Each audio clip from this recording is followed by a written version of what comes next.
Good afternoon, viewers.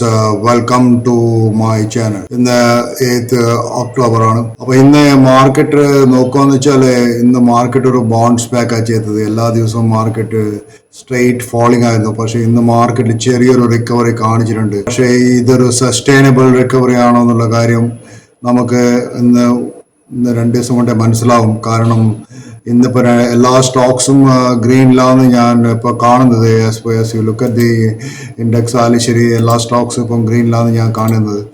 അപ്പോൾ mainly ഇന്ന് ചെയ്ത സ്റ്റോക്ക് എന്ന് വെച്ചാൽ ഒരുവിധ എല്ലാ സ്റ്റോക്കും റിക്കവർ ആയിന്, except some IT stocks like TCS, ഇൻഫോസിസും, HCL ടെക്, പിന്നെ കുറച്ച് കുറഞ്ഞത് വിപ്രോ ആണ്.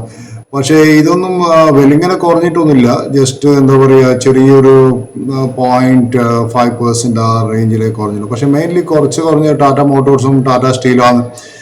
പക്ഷേ ഞാൻ again telling you, Tata Motors ഒക്കെ നമുക്ക് ഒരു മോശം ന്യൂസ് വരുമ്പോൾ ഇതുപോലുള്ള സ്റ്റോക്സുകൾ എപ്പോഴും വാങ്ങിക്കാൻ നല്ല പ്രൈസ് കിട്ടില്ല. അല്ലാണ്ട് നല്ല ന്യൂസിൽ നിങ്ങൾക്ക് ഈ സ്റ്റോക്കൊന്നും വാങ്ങിക്കാൻ കിട്ടില്ല. സോ ടാറ്റ മോട്ടോഴ്സ് ഒക്കെ ഒരു ഈ ലെവലിൽ 900 ലെവലിലൊക്കെ അക്യുമുലേഷൻ. ഞാൻ ഇന്നലെ അഡാനിന്റെ കാര്യം പറഞ്ഞു. അഡാനി ഈ ലെവലിലൊക്കെ അക്യുമുലേഷനൊക്കെ ലെവലാണ്. അപ്പോൾ ഇന്നിപ്പോൾ നിങ്ങൾക്ക് അറിയാം, Adani port almost it is cross 1400. ഞാൻ ഇന്നലെ ആ സ്റ്റോക്കിന്റെ പ്രൈസ് കണ്ട സമയത്ത് പറഞ്ഞു ഇതൊക്കെ അക്യുമുലേഷന്റെ പ്രൈസ് ആണെന്നുള്ള കാര്യം. അഗൈൻ ഞാനൊരു ബൈ റെക്കമെൻഡേഷൻ ചെയ്യുന്നില്ല, എൻ്റെ ഒരു വ്യൂ പറഞ്ഞു. അപ്പോൾ ഇന്നലെ ഞാൻ പറഞ്ഞ വേറെ സ്റ്റോക്കായിരുന്നു ഇത്, നമ്മളെ വരുൺ ബീവറേജിനെ കുറിച്ചിട്ട്. വരുൺ ബീവറേജ് ഇന്നലെ ഒരു നല്ല റിക്കവറി ചെയ്തിട്ടുണ്ടായിരുന്നു.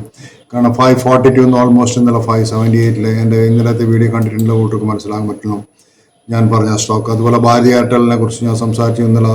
It's A very good stock എന്നുള്ള കാര്യം എൻ്റെ ഇന്നലത്തെ വീഡിയോ കണ്ടിട്ടുണ്ടെങ്കിൽ നിങ്ങൾക്ക് ഇതൊക്കെ മനസ്സിലാക്കാൻ പറ്റും.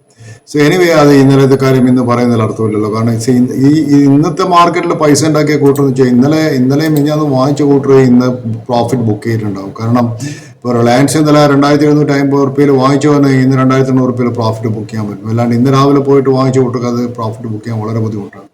അതുപോലെ തന്നെ HDFC ബാങ്ക് ഇന്നലെ 1620 1630 റേഞ്ചിൽ വന്ന സമയത്ത് വാങ്ങിച്ചവർക്ക് ഇന്ന് പ്രോഫിറ്റ് ബുക്ക് ചെയ്യാന്നല്ലാതെ ഇന്ന് അതിനെ കൊണ്ട് വാങ്ങിച്ചു കൂട്ട കാര്യമില്ല. പക്ഷെ മാർക്കറ്റ് ഇന്ന് രാവിലെ റിക്കവർ ചെയ്തതിനു ശേഷം പിന്നെ വലിയൊരു മൂവ്മെന്റ് ഒന്നും അപ്പോഴും കാണിക്കുന്നില്ല. മാർക്കറ്റ് അവിടെയും ഒരു വലിയ റെസിസ്റ്റൻസ് കാണിക്കുന്നുണ്ട്. ഫോർ എക്സാമ്പിൾ HDFC ബാങ്ക് ഇപ്പോൾ 1660 മുകളിലെല്ലാം വളരെ ടഫ് റെസിസ്റ്റൻസ് കാണുന്നു.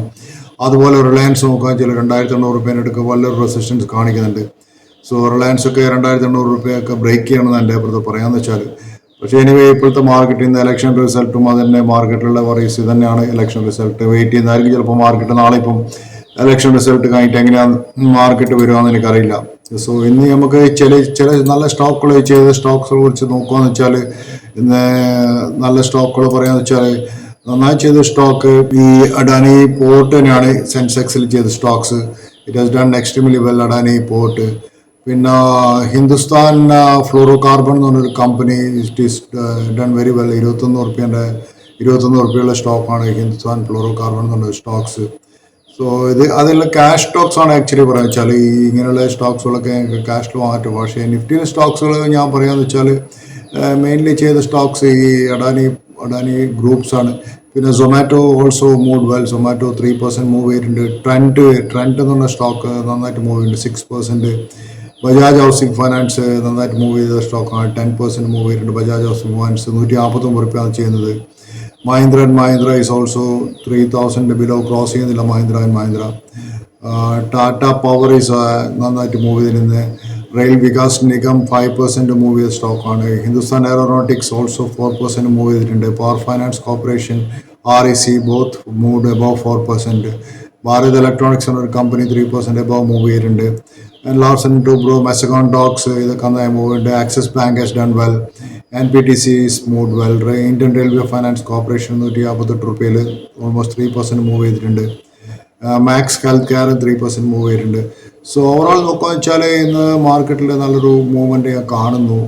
സോ അത് വേറെ ന്യൂസ് വന്നതെന്ന് വെച്ചാൽ, നെസ്ലൈൻ്റെ ഒരു പണ്ട് ആമസോണിൽ വർക്ക് ചെയ്ത ഒരാളിപ്പം നെസ്ലാൻ്റെ ചീഫായി CEO ആയിട്ട് വന്നിട്ടുണ്ട്. പഴയ ആൾ റിട്ടയറായി എന്ന് പറയുന്നത്. അപ്പോൾ ഒരു പുതിയ CEO കമ്പനിയിൽ ജോയിൻ ചെയ്യുന്ന സമയത്ത് ഞാൻ എക്സ്പെക്ട് ചെയ്യുന്നത് വെച്ചാൽ, CEO should say something. This is where this company is today and this is where I want to take this company in 10 years. So ആ 10 years ഞാൻ അവിടെ എത്താൻ what I to do in order to get there we will have to the company has to develop new industries new products. നെസ്ലേനെ സംബന്ധിച്ചോളം അവർ ഈ Maggi നൂഡിൽസിൻ്റെ ഒക്കെ സെയിലേക്ക് ഇപ്പോൾ വളരെ കുറഞ്ഞിട്ടുണ്ടെന്നാണ് പറയുന്നത്. കാരണം വെച്ചാൽ ഇപ്പം പുതിയ കോമ്പറ്റീറ്റേഴ്സ് നിങ്ങൾക്ക് മാർക്കറ്റിൽ മാഗി നൂഡിൽസ് വാങ്ങിക്കാൻ പോയാൽ അറിയാം, അതിൻ്റെ കൂടെ തന്നെയുള്ള കുറേ കമ്പനികളിപ്പം ഇൻഡോമി ഇതുപോലുള്ള വേറെ ITCയുടെ ഒക്കെ നൂഡിൽസുകൾ കുറേ മാർക്കറ്റിൽ എൻട്രി ചെയ്തിട്ടുണ്ട്. നെസ്ലേൻ്റെ വലിയൊരു പ്രോഫിറ്റ് ജനറേറ്റിംഗ് അവരുടെ നൂഡിൽസാണ്. നമ്മളെ ഈ കോളേജ് ഹോസ്റ്റലിലെ കുട്ടികളൊക്കെ അധികം കഴിക്കുന്നത് ഞാൻ കണ്ടിട്ടുണ്ട് ഈ നൂഡിൽസ്. അതുപോലെ തന്നെ ബാച്ചിലേഴ്സ് ഇവരൊക്കെ കാര്യമായൊരു ഫുഡ് നൂഡിൽസ് മാഗി നൂഡിൽസ് ആയിരുന്നു. പക്ഷേ ഇപ്പോൾ അതിന് കുറേ കോമ്പറ്റീറ്റേഴ്സ് വന്നിട്ടുണ്ട്. എനിവേ നമ്മുടെ പുതിയ CEO എന്താണ് പറയാമെന്നറിയില്ല. സോ വാട്ട് ടു ഡു, അയാൾ ഇനി എന്ത് ചെയ്യാൻ പോകുന്നത്, അല്ലെങ്കിൽ അവരെ സബ്സിഡറി അവർ സെൽ ഓഫ് ചെയ്യുന്നുണ്ടോ, അല്ലെങ്കിൽ ചില ഇൻഡസ്ട്രി അവർ ഷട്ട് ഡൗൺ ചെയ്യുന്നുണ്ടോ, അല്ലെങ്കിൽ ചില പ്രൊഡക്ഷൻ അവർ വേറെ കൺട്രിയിലേക്ക് മാറ്റുന്നുണ്ടോ, അല്ലെങ്കിൽ ബിസിനസ് എക്സ്പാൻഡ് ചെയ്യാനുള്ള പ്ലാൻസ് ഉണ്ടോ, R&D എക്സ്പെൻഡിച്ചർ കൂടുതൽ സ്പെൻഡ് ചെയ്യുന്നുണ്ടോ in the coming 5 years, or the company ചില ലോസ് മേക്കിംഗ് യൂണിറ്റ് അവർ ക്ലോസ് ചെയ്യുന്നുണ്ടോ, ചില ലോസ് മേക്കിംഗ് യൂണിറ്റ്സ് ആണ്, ചില പ്രോഡക്ട്സ് അവർ ഡിസ്കണ്ടിന്യൂ ചെയ്യുന്നുണ്ടോ. ഇതൊക്കെ ഒരു CEO has to explain to their employees. May be not be നമ്മളിപ്പോൾ മാർക്കറ്റിൽ അത് എക്സ്പ്ലെയിൻ ചെയ്യേണ്ട ആവശ്യമില്ല. പക്ഷേ ജനറലി ഒരു CEO എടുത്തു കഴിഞ്ഞാൽ അവർ ഒരു പുതിയൊരു കമ്പനീൻ്റെ CEO വന്നാൽ he has to address all these things. So ഞാനതാണ് ജനറലി പറഞ്ഞത്. പക്ഷെ അതൊരു പണ്ട് കാലത്തുള്ള നമ്മളെ എന്താ പറയുക, ഈ കമ്മ്യൂണിസ്റ്റ് കൺട്രിയിലൊന്നും എന്ന് വെച്ചാൽ ഒരു കളക്റ്റീവ് ഓണർഷിപ്പ് ആയിരുന്നു. ഇൻഡിവിജ്വൽ കമ്പനീസിൻ്റെ CEOs അങ്ങനെ ഒരു ഇൻഡിവിജ്വൽ കമ്പനീസിനൊക്കെ നെസ്ലേനെ പോലത്തെ ഒരു മാഗി ഉണ്ടാക്കുന്ന ഒരു നൂഡിൽസ് ഉണ്ടാക്കുന്ന കമ്പനി റഷ്യയിലൊന്നും കമ്മ്യൂണിസ്റ്റ് കാണാൻ പറ്റുമല്ലോ. റഷ്യയിൽ മാത്രമല്ല ഒരു കമ്മ്യൂണിസ്റ്റ് കൺട്രിയിലും ഒരു company is manufacturing noodles and making profit എന്നുള്ള ഒരു കോൺസെപ്റ്റ് ഉണ്ടായിരുന്നില്ല. കമ്മ്യൂണിസ്റ്റ് വിഷൻ എന്ന് വെച്ചാൽ ഒരു ക്ലാസ്ലെസ് സൊസൈറ്റി ആയിരുന്നു. അതൊരു കളക്റ്റീവ് ഓണർഷിപ്പിൽ ഒരു പ്രൊഡക്ഷൻ നടക്കണം എന്നുള്ളതാണ്. സോ ദാറ്റ് മീൻസ് അവരെ collective ownership of the machines, factory buildings, roads, ഇതൊക്കെ ഈ കളക്റ്റീവ് ഓണർഷിപ്പിൽ ആൻഡ് ഒരു പ്രൊഡക്ഷൻ നടക്കുക, full employment and high degree of equality ആണായിരുന്നു. അങ്ങനെയുള്ളൊരു സൊസൈറ്റിയിലായിരുന്നു. That means no one is allowed to own any means of production.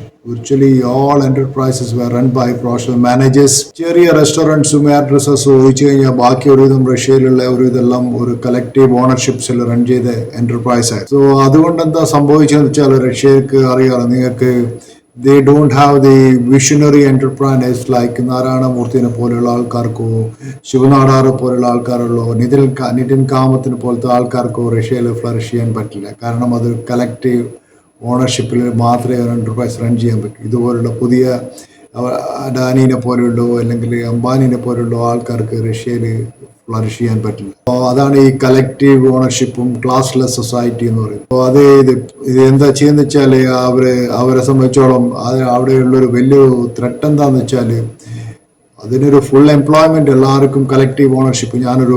നിങ്ങളൊരു മാഗി നെസ്ലെ പോലത്തെ കമ്പനി എടുത്താൽ അതിൽ എല്ലാ എംപ്ലോയീസിനും അതിൻ്റെ അത് കളക്റ്റീവ് ഓണർഷിപ്പ് ഉണ്ടാകും. അത് ഒരു CEOന് മാത്രം റെസ്പോൺസിബിലിറ്റി, എല്ലാ എംപ്ലോയീസും കളക്റ്റീവ് ഓണർഷിപ്പ്. പക്ഷേ അതിനുള്ളൊരു വലിയ പ്രശ്നം എന്ന് വെച്ചാൽ the major threat is that you cannot the managers cannot sack any employees. So the discipline of workers വലിയൊരു problem of discipline of workers. ഇത് റഷ്യയിൽ ഗോർബച്ചേവ് വന്ന സമയത്ത് അയാൾ പറഞ്ഞൊരു കാര്യമാണ്, റഷ്യൻ എംപ്ലോയീസിന് ഡിസിപ്ലിൻ ഇല്ല. They have to learn discipline. കാരണം ഒരാളെ റഷ്യയിൽ സാക്ക് ചെയ്യാൻ പറ്റില്ല. സോ അതിനകത്തൊരു സെൽഫിഷ് സൈഡ് ഇല്ല ശരിക്കും പറഞ്ഞാൽ. സോ അതാണ് ഈ കമ്മ്യൂണിസ്റ്റ് മാനുഫാക്ചറിങ്ങിൽ വന്ന വലിയൊരു failure, especially in the early days of communism. പണ്ട് കാലത്ത് വെച്ചാൽ ഈ കമ്മ്യൂണിസ്റ്റ് കൺട്രിയിൽ ഒരു ജോക്ക് ഉണ്ടായിരുന്നു. ആ ലേബേഴ്സ് പറയുന്നത് വെച്ചാൽ we just want to pretend we are working and the managers want to pretend they are paying to us. They just want to. So nobody wants to work actually. ഇങ്ങനെയുള്ള ഒരു collective എൻവയോൺമെന്റിൽ എല്ലാവരും company on ചെയ്യുക, എല്ലാവരും work ചെയ്യുക, എല്ലാവരും കളക്റ്റീവായിട്ട് എൻ്റെ profit collect ചെയ്യുക എന്നുള്ള ആ ഒരു സിറ്റുവേഷനിൽ nobody is want to work. They just want to show they are working and management also want to show they are paying to us എന്നുള്ളത്. സോ അതാണ് ഈ ഒരു തരത്തിലുള്ള മാർക്സിയൻ ഐഡിയോളജി ഞാൻ പറയുന്നത് വെച്ചാൽ മാർക്സ് ഈ centrally planning the whole economy എന്ന് പറയുന്നത്. അതാണ് റഷ്യയിലും ഒരുവിധ എല്ലാ കമ്മ്യൂണിസ്റ്റ് കൺട്രിയിലും centrally planning the whole economy. അത് നമ്മുടെ നാട്ടിലും പണ്ട് കാലത്ത് ഉണ്ടായിരുന്നല്ലോ, നെഹ്റുവിയൻ സോഷ്യലിസ്റ്റ് മോഡൽ. ഒരു PSU കമ്പനികളൊക്കെ ഫങ്ഷൻ ചെയ്യുന്ന അങ്ങനെ തന്നെയാണ്.